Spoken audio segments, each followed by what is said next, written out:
और आइए सीधे रुख करते हैं नई दिल्ली में चल रही केंद्रीय कृषि मंत्री शिवराज सिंह चौहान की प्रेस वार्ता में।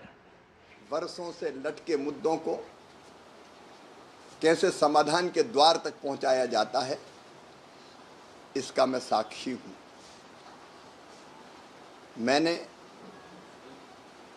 जन कल्याण और विकास की योजनाओं को गुजरात में उन्हें नया स्वरूप देते हुए देखा। चाहे बेटी बचाओ बेटी पढ़ाओ जैसे अभियान हो, मैंने मध्य प्रदेश में लाडली लक्ष्मी जैसी योजनाएं बनाई। गुजरात का कृषि महोत्सव हो, हमने मध्य प्रदेश में कृषि की योजनाएं बनाई। तो हमने उस समय राज्यों के बीच परस्पर सहयोग और समन्वय कैसे होता है, इसका उदाहरण भी देखा। और कोविड के कठिन काल में तब चारों तरफ एक हताशा सा वातावरण था। अब मुख्यमंत्री के रूप में मैं जानता हूँ उस समय हम कितने परेशान होते थे, लेकिन उस समय भी धैर्यपूर्वक उनको निर्णय लेते हुए देखा है, उस महामारी का मुकाबला करते हुए भी देखा है। और मैं वो दृश्य नहीं भूलता जब पहलगांव की जो हृदय विदारक घटना हुई थी, जिसमें हमारे 26 निर्दोष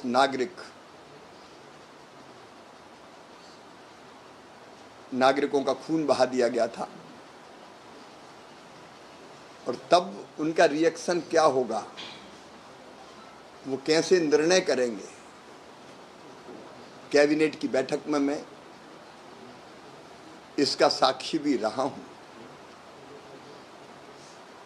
जब मेरी एकता यात्रा में मुलाकात हुई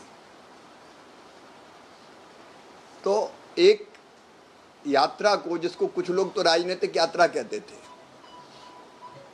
राष्ट्रीय चेतना में परिवर्तित करते मैंने देखा। उनको अलग अलग तरह के आइडियाज से कैसे युवाओं को और जनता को जोड़ा जा सके।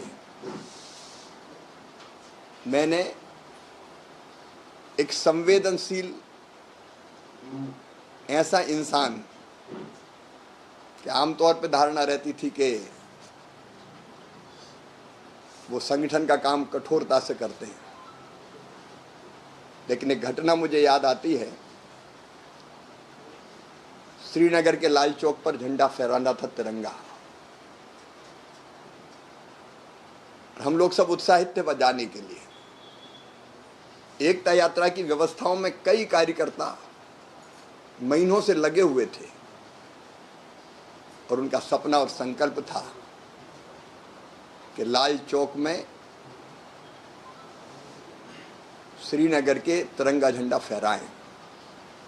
लेकिन परिस्थितियां ऐसी बनी कि डॉक्टर जोशी जी, मोदी जी और 3 अन्य कार्यकर्ता सुरक्षा की दृष्टि से वहाँ हेलीकॉप्टर से ले जाए गए और तिरंगा फहराकर जब जम्मू लौटे मोदी जी, डॉक्टर जोशी जी, तो मैंने उनका वो भाषण कभी मुझे भूलता नहीं है, जिसमें उन्होंने उन कार्यकर्ताओं की व्यथा का वर्णन किया कि मेरे कई कार्यकर्ता कई दिनों से यात्रा की तैयारी में लगे थे, लेकिन जब तिरंगा झंडा फहराने नहीं जा पाए, रात भर सोए नहीं और रोते रहे। और ये कहते कहते उनका गला रुंध गया और अंतर की व्यथा आंखों से बह निकली। मैंने देखा कि कितना संवेदनशील हृदय उनके अंदर है। टेक्नोलॉजी का प्रयोग वो तब करते थे जब उसके बारे में लोग सोचते ही नहीं थे। मुझे एक घटना याद है, 1998 में वो भारतीय जनता पार्टी के प्रदेश के चुनाव प्रभारी बन के मध्य प्रदेश गए। तो कार्यकर्ताओं की एक बैठक थी और उन्होंने पूछा, आईडी ईमेल किस किस के पास है। तो हमारे वरिष्ठ नेता थे स्वर्गीय बाबूलाल जी गौर,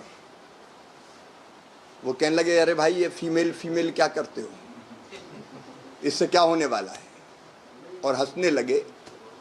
लेकिन बाद में दुनिया ने देखा कि टेक्नोलॉजी का कितना उपयोग है। ऐसे कई प्रसंग हैं।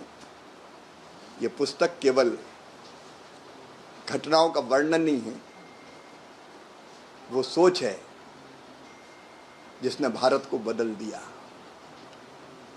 और 26 मई को इस पुस्तक का लोकार्पण श्रीमान वेंकैया नायडू जी, हमारे पूर्व उपराष्ट्रपति और आदरणीय देवेगौड़ा जी, पूर्व प्रधानमंत्री जी, ये सुब्रमण्यम हॉल पूसा में करेंगे। मुझे लगा कि मैं लेखक बन गया, तो आपके साथ भी अपने कुछ अनुभव साझा करूं और आपके माध्यम से ये सूचना दूं कि अपनापन ये किताब अब आ रही है। धन्यवाद। तो केंद्रीय कृषि मंत्री शिवराज सिंह